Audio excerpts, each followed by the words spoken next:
done with index funds. It was simple. Ralph Nader likes to say, the bill that Tommy Douglas got passed in Saskatchewan is 8 pages long. The doctors objected, they went on strike. Lord Taylor came over, they negotiated, okay, we'll fix it. We rewrote it, 13 pages. Doctors went back to work. They were happy about it. Nader points out that if something is 900,000 words, it's written not for the people of the country, it's written for the lawyers. Okay? It's because it's too complicated, they made it that way intentionally. So I'll leave it at that. And I'll stay as long as anyone wants to talk about questions about more details. The thrust of healthcare for all Oregon now is just to reach out to the public, try to stay organized, try to keep under in the background until it becomes very obvious that this is not going to work out the way people thought it would. It might take years to find this out, but we're going to be there when the time comes and we'll say, let's revisit this and think about it. There's one chart I wanted to show you before I quit. This is something called Prezi, and this is at the top. This is just an internet site. This is called Prezi.com, Prezi.com. You can go there, it's free. You can log in with your Facebook ID, or just log in straight into the Prezi.com site. And I made 3 Prezis. This is one of them. It's titled Healthcare for All Oregon. You type in the title in the search window, it'll take you to this. Another one is Healthcare Reform, Single-Payer Healthcare Reform for America. And the third one is the timeline of healthcare reform. It reflects a lot of the details and so on. But the way this works is it looks like a PowerPoint presentation that uses the same kind of slides, but it also uses YouTube videos online, looked up. And it doesn't make you go slide by slide. You can zoom out and zoom in on this and know exactly what you want and what it is. This is what we call the big crunch. We're living this right now.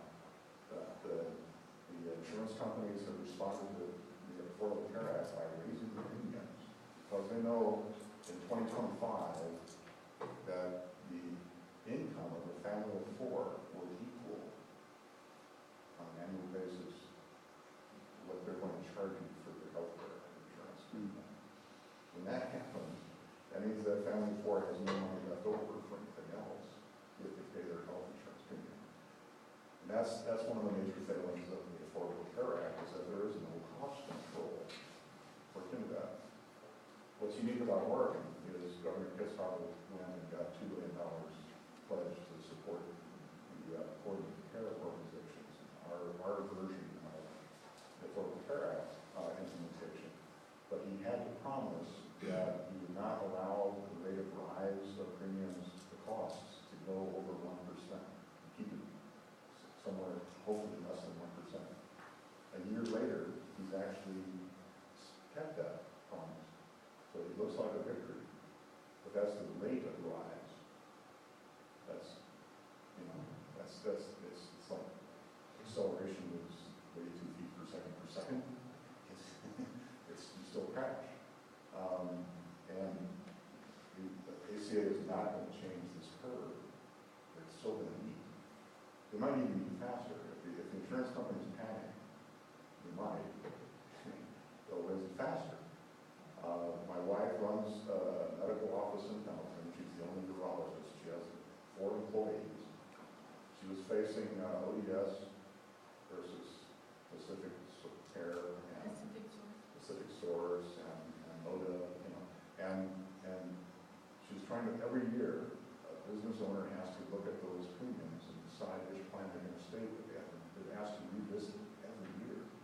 They don't know what the cost is going to be. So she ended up choosing 13.9% increase this year. The year before was 11%. And there's no telling. When you do that to a business, a small business, they start making hard choices. And if you can do what Walmart did, you say everybody's half-time now. You no longer, you can no no longer buy into health insurance. Or you can have a conscience and you just have to, your overhead gets bigger and bigger and bigger.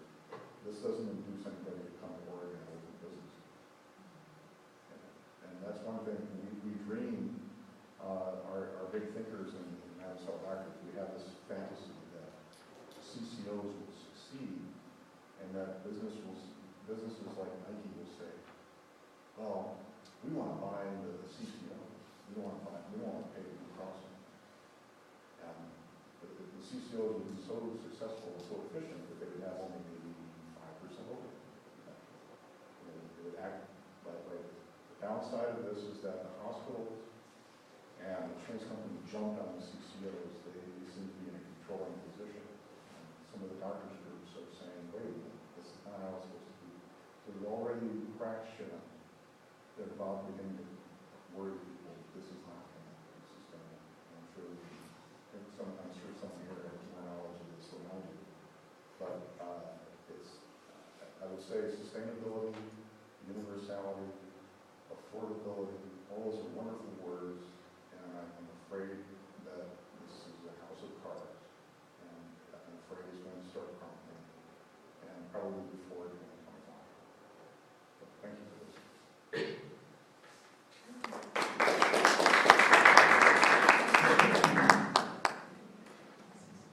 Can you hear me? If I talk, I need my hands, so the microphone doesn't work. Can you hear me? Okay. I'm Beth Stewart with Valley Insurance. I'm one of two owners of the insurance agency. I've spent the last 10 years in the health insurance business. And so what I want to do today is just give you a quick rundown on the Affordable Care Act, what we're dealing with now, and then I'm going to hand it over to Lisa, who's going to talk a little more about the specifics of signing up for Cover Oregon. The Patient Protection and Affordable Care Act is actually two acts that were signed into law in March of 2010. That was 3 years ago. Okay, we call it the PPACA, we call it ACA, we also call it ObamaCare. Okay, and as this group knows well, it's not a single-payer government plan. What the government's done is set up some parameters that every health insurance plan has to contain. Okay. The large groups, the 50 and over employees or employers have a little more flexibility, but every small group employer, okay, a small employer is fewer than 50 employees. That's 95% of the businesses in this country. And a single or individual or family plan, that's if you don't get coverage through your employer and you have to go buy your own plan. There's some parameters that every plan has to contain, okay? Things that there's not a plan on the market right now that would meet those standards. So everything changes for next year. But again, it's not a single payer government plan. You're still going to buy your health insurance from private insurance companies. And it's all the same names out in Eastern Oregon, and we've got a new co-op. We have a couple new co-ops in Oregon, so a new company as well. 6 months after the act was passed, several provisions went into effect and have been in place for the last 3 years. Things like your preventative care is now covered in full if you follow some restrictions. And no child under 19 can be denied coverage. Okay, that's huge. That's huge. That's been in place for 3 years, but the main provisions that are taking effect for January 1, right around the corner. One is just about everybody is required to have health insurance. There's several exceptions, but the bulk of the people need health insurance. 2, nobody can be denied coverage. This is huge. I deal with people every day who can't get coverage. They have to go to the high-risk pool. Oftentimes they can't afford it. But something as simple as acid reflux right now gets someone denied coverage because it's now tied to esophageal cancer. So this is big. Nobody can be denied coverage. Nobody will have a pre-existing waiting period.